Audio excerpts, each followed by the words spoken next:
Welcome back to the Dean Obeidallah Show. We're live here. It is Monday, August 12th. Very happy to have back our friend, Attorney General of the great state of Minnesota, Keith Ellison. Before that, he was the first Muslim elected to Congress back in 2006. And Minnesota is in the eyes of the nation because of your governor, Tim Walz. So, AG Ellison, good to see you again, my friend. Good to see you as always, man. How are you? Doing pretty good. I mean, certainly a month, a lot has changed in all of our lives about where My we goodness. were and how, but I wanted to have you share a little bit about Tim Walz because, you know, he's the Yeah, governor of your state. You're a part of that happy to. administration. You're the AG. He's the governor. You're elected independently. So it's not like he's your boss, but independently, but you are all part of the same administration. What do you know about him that maybe others don't know that we haven't heard yet? I can tell you he's a good-hearted guy. And I got a lot of examples of that, but I'll give you one of my first. Mm-hmm. So when I got elected to Congress back in 2006, he was elected at the very same time. By March of that year, we were both invited by John Lewis, the great John Lewis, to go to Alabama, Selma, to sort of reenact the march over the Edmund Pettus Bridge, the thing that led to the passage of the Voting Rights Act. Right. And so we're on this tour bus, we're listening to these civil rights legends, and here's Tim Walz with his wife. A lot of members didn't go, by the way, but he did go, and he's sitting here asking questions, and he's listening carefully, and he's really into this. So I'm thinking, I'm gonna tell you what I'm thinking. I'm thinking here's a white guy from southern Minnesota, and I'm impressed that he cares this much, Mm-hmm. and his wife cares this much. And they're really wanting to know. He said, "Look, I'm a social studies teacher, and this is everything to me. I care about this stuff." So that's kind of how I first met him. Just being impressed that he wanted to know about something that was outside of his lived experience, but really mattered to the history of America, and was just asking really good questions, listening attentively. I just remember that. I remember us all standing, in Montgomery, Alabama, at the Southern Poverty Law Center, they have this beautiful fountain dedicated to the memory of the civil rights movement and the people who were killed there and the people who gave their lives to that. And here he is holding hands. And, this guy is looking so sincere, so earnest.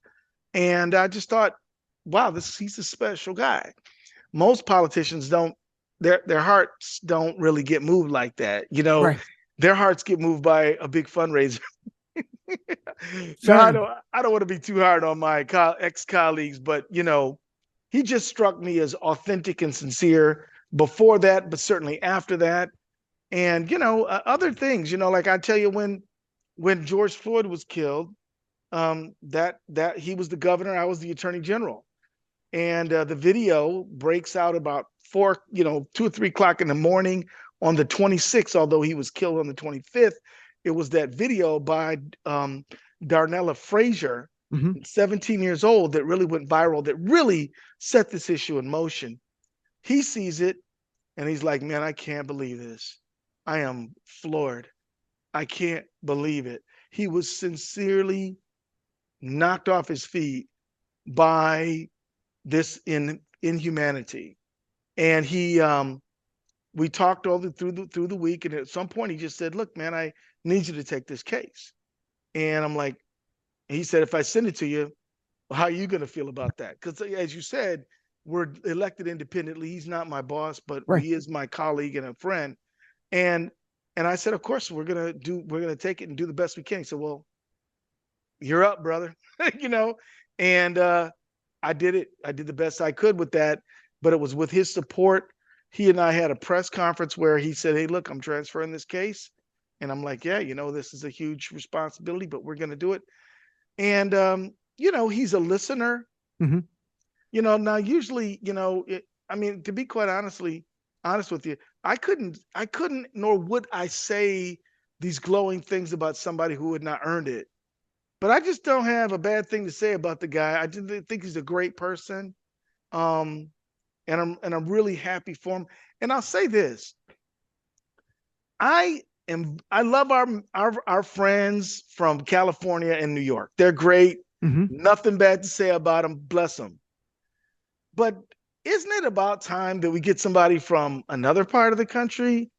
I mean, we got I love Hakeem Jeffries, but he's New York, and we tend to get New York people. We got Schumer, New York, Nancy, California, and that's all great, well and good. And I love visiting both those places, and I got friends in those places. Sure. But I do think it's a good idea to get somebody from Minnesota, Michigan, Wisconsin, Illinois, Iowa, Indiana. I mean, we're here too. We're not I agree. flyover country.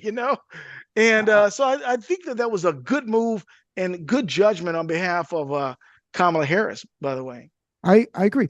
And speaking of the late George Floyd, his brother, Felonious Floyd, who's been very outspoken, endorsed Tim Walz, saying Walz is a family man with a good heart. And that says a lot too, because he didn't have to endorse him. Well, he was on the phone with the family, listening intently to them, explaining to them that the best thing he can do is put the case in the hands of somebody who's really going to put their shoulder into it. This is no disparagement of my friend Mike Freeman, who's the county attorney, but Mike had already asked me to help on the case, and then Tim transferred the case to me, and Mike continued to help on the case. But the point is that Tim Walz did not delegate this. He got on the phone with the family. He had face-to-face meetings with the family. He took meetings with various legislators, leaders of all kinds, to discuss this matter. It meant something to him personally, and just, like one of the last things we worked on together was this debt fairness bill. There was this, and we passed a bill that said, look, you can't report medical debt to the credit bureau. You can't transfer a dying spouse's debt to the surviving spouse. There's limitations on how much you can garnish, and and a bunch of stuff. He was so into that. He was like, I believe in this. I'm glad we're doing it. And had a big signing ceremony that that was really well attended. I mean, and I tell you this, 20 years ago, when I was a state legislator, I introduced a bill that said that if you're out of prison, you can vote. Even if you're on probation or parole, you still got to give a UA, urine analysis. You still got to check in with your PO. You still got to, do all the stuff they said to do. But my bill said you could vote. If you're safe enough to be in the community, you're safe enough to vote. There's a scholar by the name of Chris Uggins. He teaches at the University of Minnesota. He came up with a study that showed that voting is pro-social and associated with law-abiding behavior. So I'm like, so we should have these folks voting. Well, that bill passed into law in 2023. And Tim Walz, at the signing ceremony, had the biggest smile on his face, and he was working to get the bill passed. He was trying to get members to vote for the bill. We ended up getting a nice, strong vote. And I just remember Tim Walz being so incredibly proud to be able to extend the franchise to a new set of people.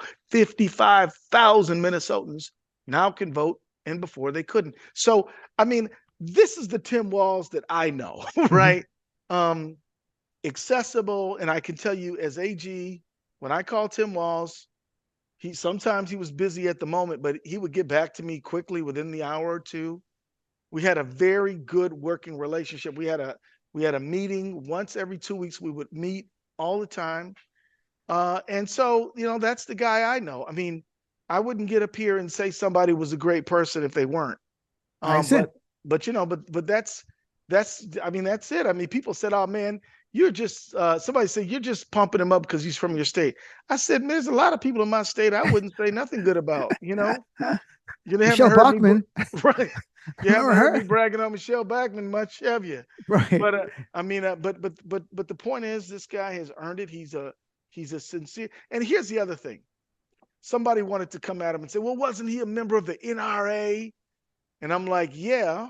And there was a time when the NRA gave everybody a membership who they could. And a lot of people were members of the NRA. But when the NRA started taking more ridiculous positions and got more extreme, he abandoned the NRA. So he was a member of the NRA, but people say, well, he changed. I'm like, he didn't really change. I mean, he's been hunting his whole life. He's been fishing his whole life.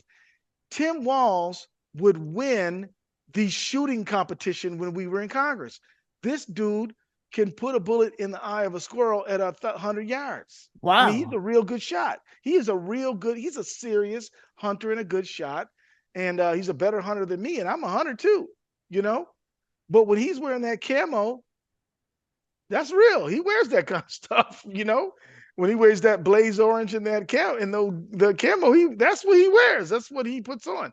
And so for him to be like not in favor of the NRA now really shows that he has always said people should be able to own and possess guns, but we've got to be safe.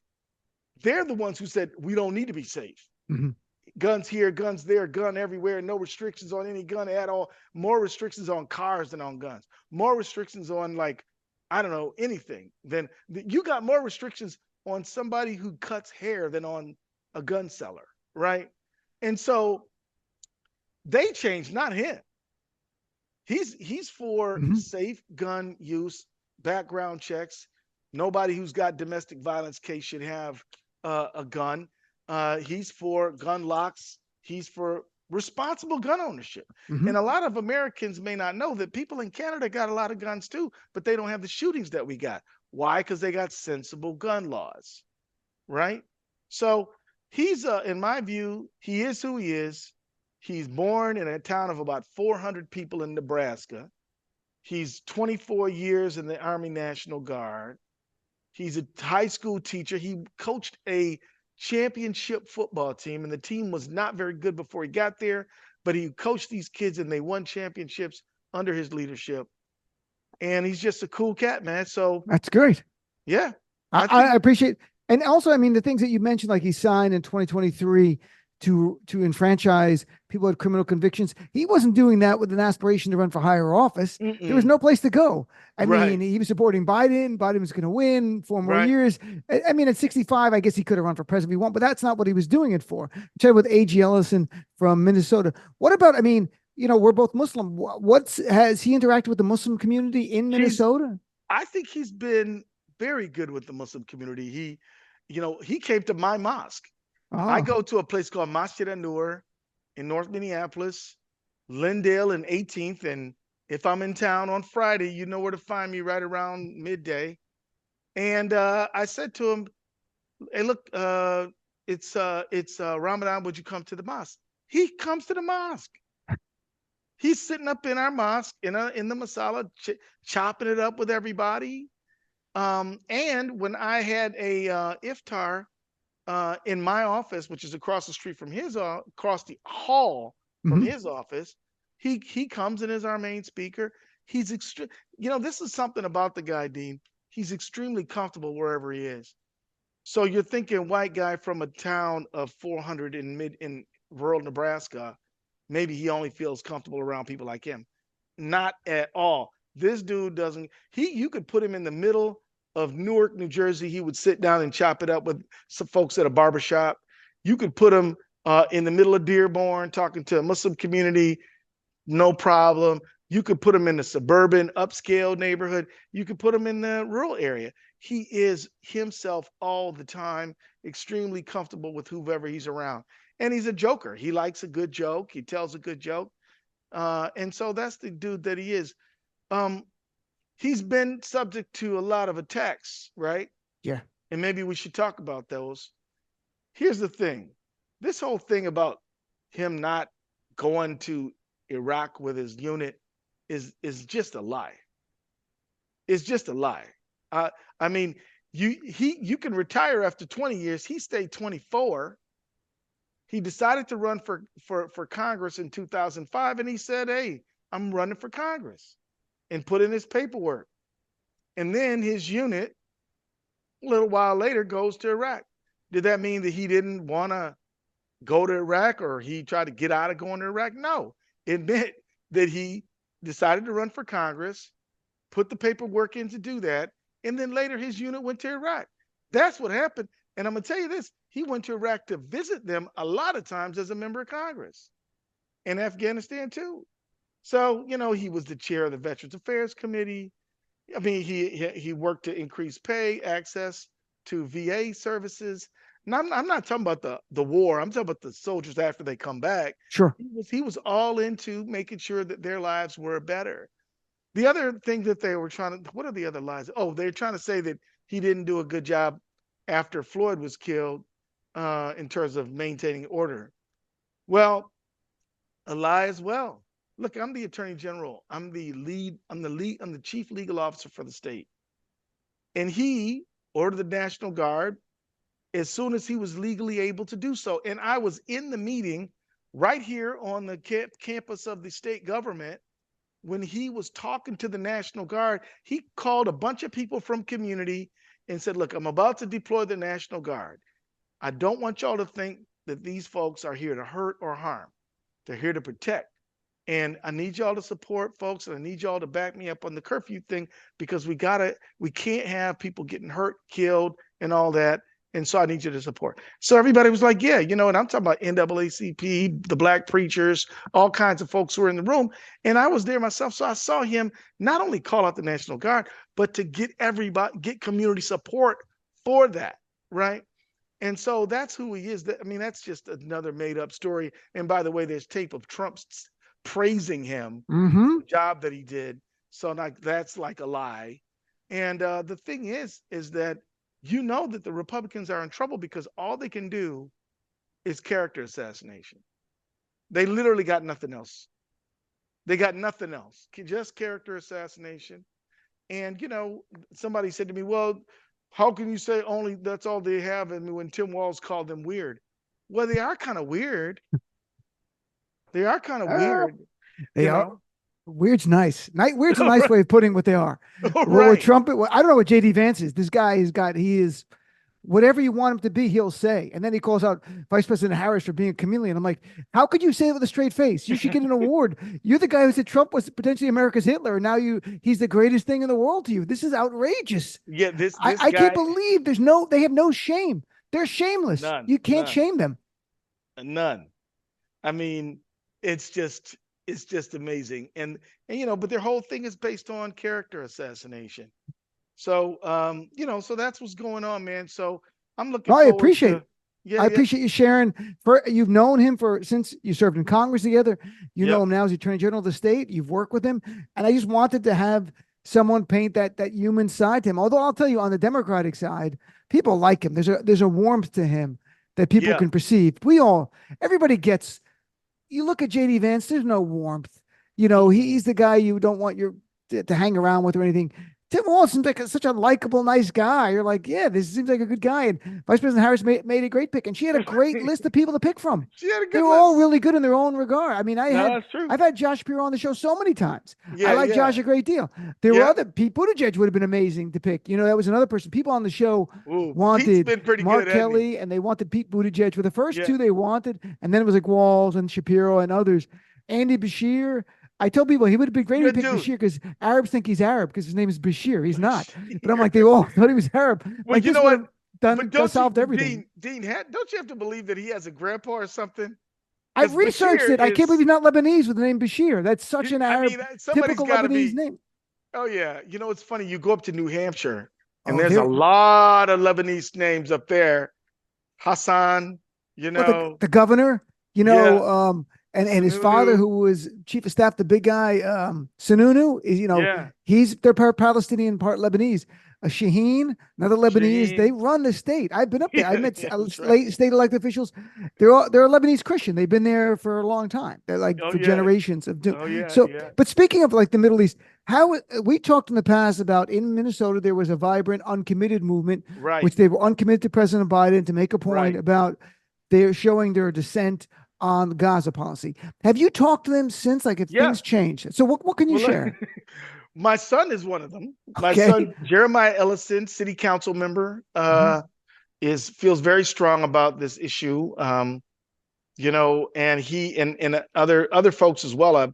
And they're going to go and they're going to make their case. And how else in America do you make a policy change unless you get in there and you argue your case and try to persuade others that we need to go down a different path. And that is what they're doing. I totally admire what they're doing. I think what they're doing is right. I don't begrudge them at all what they're doing. And the people who are going to come to Chicago and protest, I mean, same thing. I mean, they're good. I mean, look, it's an American tradition. The First Amendment protects the right to do it. They're going to let their voices be heard. And that's just how it is, And so I think the best thing to do is to try to listen. The best thing to do is to try to ask yourself, what are they saying? Don't take it personally, take it seriously.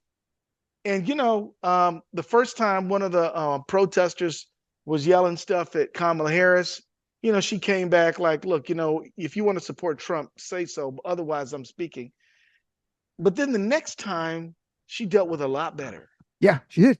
And as a person who's given speeches and been yelled at from the crowd, it is a little disconcerting. I mean, just so folks know that it's not the easiest thing in the world to manage, but she figured out, look, these people are not my enemy. These people are the friend of peace. These people are trying to save lives. They're trying to protect life. They're trying to stop atrocity. And you got to treat them. You got to give them credit for what they're trying to do. And honestly, a lot of times people who protest they're eventually everybody comes around to where they're at. I mean, eventually people tend to be like, okay, well, that person's out there protesting. They're loud and disruptive. A year later, like, oh yeah, well, I was there too. Well, no, you weren't, but it is true that often people in the vanguard of an issue look disruptive to those used to the status quo. Right. But then the status quo adjusts to where they're at because of the power of their ideas. So that's just how I'm looking at it, man. That's how I see it. Have you heard any of them who have said before they were very opposed to Joe Biden, but now with Vice President Harris that at least the door is open, or they're like, okay, I'm supporting her? Or... Certainly, I've been hearing a lot of that. I've been hearing a lot of that. At the end of the day, the United States just needs to have a new policy. Yes. That's what I mean, because no amount of talk is going to get everybody all on board. I think that there are some people who are willing to, they're picking up on her tone. She's been calling for a ceasefire. That's been very promising. And some people might vote for her and then keep pressuring her. And some people want to see a change now. And so there are both out there, but I think that people are willing to give her a chance is what I'm seeing. Because like I've been telling people, and people know this, here's one thing's for sure. And I know that I've learned this over time. The uncommitted, they know very well that Trump is horrible. They know who said, finish the job, meaning do more killing. They know that it is Trump who kicked all Palestinian diplomatic presence out of the United States. I was in London a few weeks back, maybe I was in Bradford, I'm not sure. I was in the UK and I met the ambassador, the Palestinian ambassador, who used to be the ambassador in the United States. He said, they told me I was non persona grata under Trump, and now I'm the guy in the UK. Isn't that something? So the United States State Department cannot even call a diplomat representing the Palestinian Authority to say what's going on.